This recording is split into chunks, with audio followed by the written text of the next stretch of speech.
नमस्कार मित्रों। एक गांव में एक बूढ़ी माई रहती थी। माई का आगे पीछे कोई नहीं था, इसलिए बूढ़ी माई बेचारी अकेली रहती थी। एक दिन उस गांव में एक संत आए। बूढ़ी माई ने महात्मा का बहुत ही प्रेम पूर्वक आदर सत्कार किया।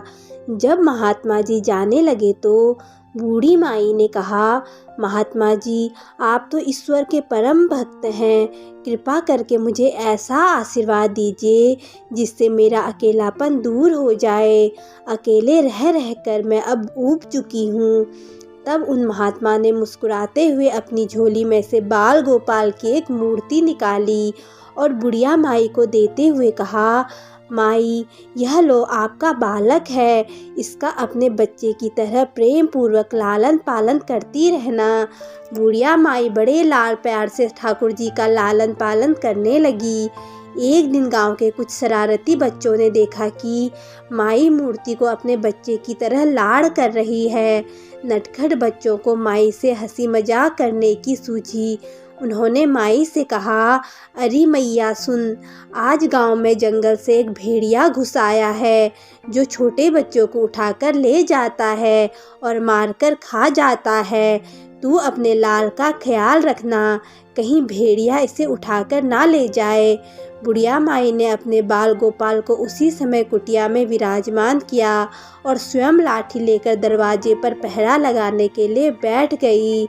अपने लाल को भेड़िए से बचाने के लिए बुढ़िया माई भूखी प्यासी दरवाजे पर पहरा देती रही।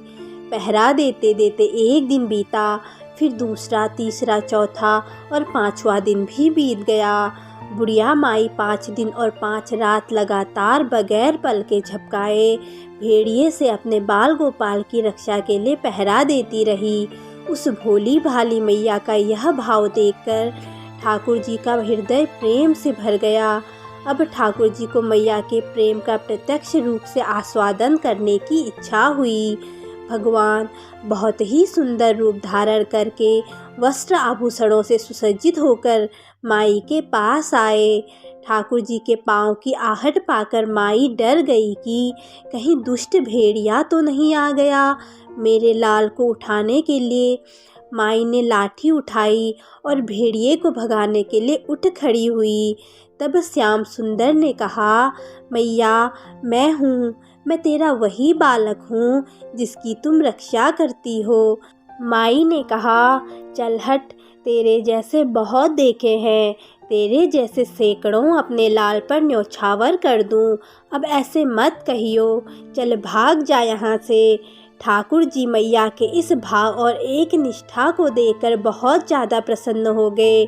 ठाकुर जी मैया से बोले, अरे मेरी भोली मैया, मैं त्रिलोकीनाथ हूँ, मुझसे जो चाहे वर मांग ले, मैं तेरी भक्ति से प्रसन्न हूँ। बुढ़िया माई ने कहा, अच्छा, आप भगवान हो, मैं आपको प्रणाम करती हूँ। कृपा कर मुझे यह वरदान दीजिए कि मेरे प्यारे लाल को भेड़िया न ले जाए।